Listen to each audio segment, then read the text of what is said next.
Hello, friends, and welcome back to the nursery. I'm the Reading Dad, and on this episode, we're going to be doing a Disney Princess celebration 12 Golden Books. And our golden book for today is going to be Walt Disney's Snow White and the Seven Dwarfs. So let's get started.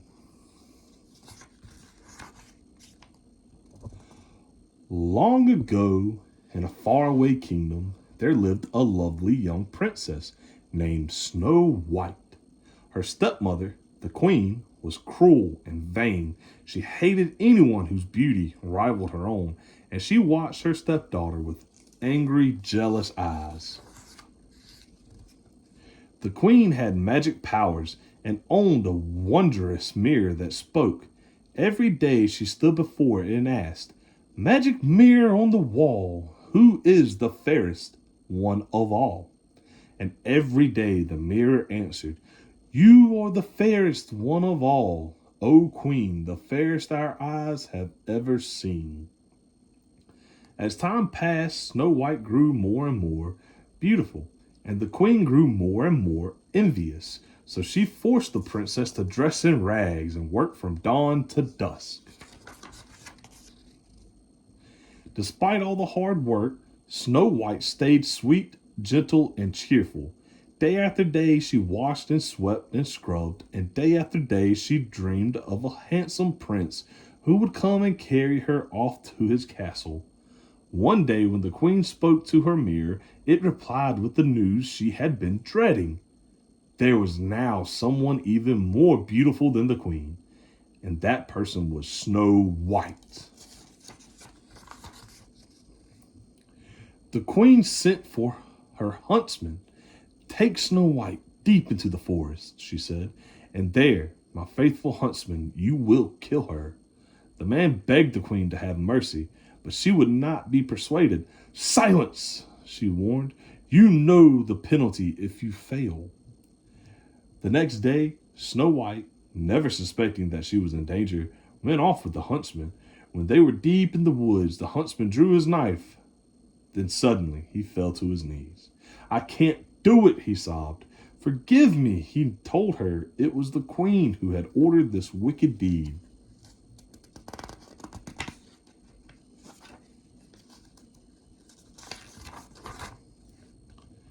"The queen!" gasped Snow White. "She's jealous of you," said the huntsman. "She'll stop at nothing. Quick, run away and don't come back. I'll lie to the queen. Now go, run, hide." Frightened, Snow White fled through the woods. Branches tore at her clothes. Sharp twigs scratched her arms and legs. Strange eyes stared from the shadows. Danger lurked everywhere. Snow White ran on and on. At last, Snow White fell wearily to the ground and began to weep. The gentle animals of the forest gathered around and tried to comfort her. Chirping and chattering, they led her to a tiny cottage. "Oh," said Snow White, "it's adorable, just like a doll's house." But inside, the little tables and chairs were covered with dust, and the sink was filled with dirty dishes. "My," said Snow White, "perhaps the children who live here are orphans and need someone to take care of them. Maybe they'll let me stay and keep the house for them." The animals all helped, and soon the place was neat and tidy. Meanwhile, the seven dwarfs, who lived in the cottage, were heading home from the mine where they worked. The dwarfs were amazed to find their house so clean. They were even more amazed when they went upstairs and saw Snow White. "It's a girl," said Doc. "She's beautiful," sighed Bashful. "Ah," said Grumpy, "she's going to be trouble, mark my words." Snow White woke with a start and saw the dwarfs gathered around her. "Why, you're not children," she said. "You're little men." "I've read your names on the beds," she continued. "Let me guess who you are. You're Doc, and you're Bashful. You're Sleepy, you're Sneezy, and you're Happy and Dopey. And you must be Grumpy." When Snow White told the dwarfs about the queen's plan to kill her, they decided that she should stay with them.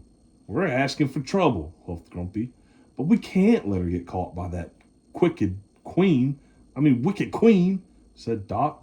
The others agreed.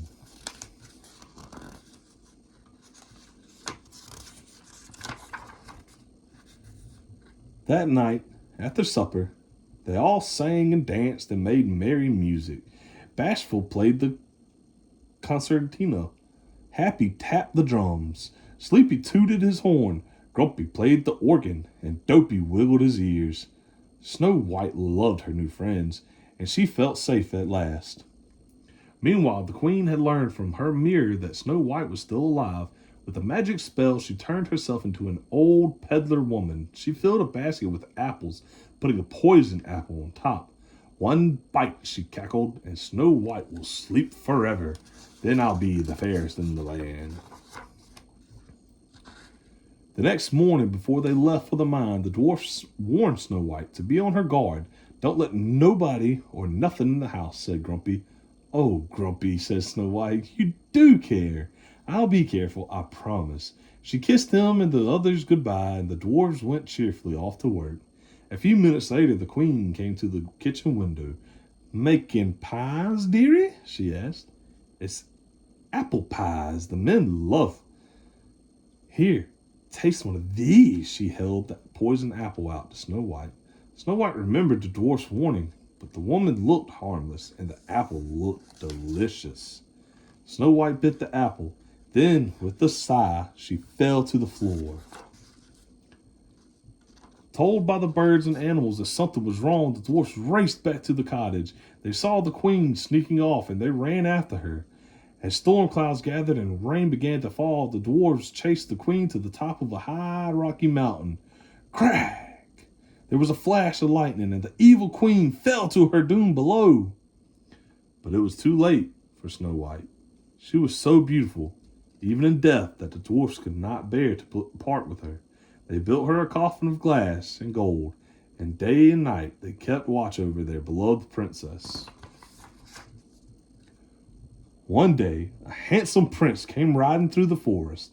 As soon as he saw Snow White, he fell in love with her. Kneeling by her coffin, he kissed her. Snow White sat up, blinked, and smiled. The prince's kiss had broken the evil spell. As the dwarfs danced with joy, the princess carried the Snow White off to the castle, where they lived happily ever after. The end. What an awesome golden book about our friend Snow White and the Seven Dwarfs. Thank you for stopping by. I hope to see you on the next episode. And remember, books are fun.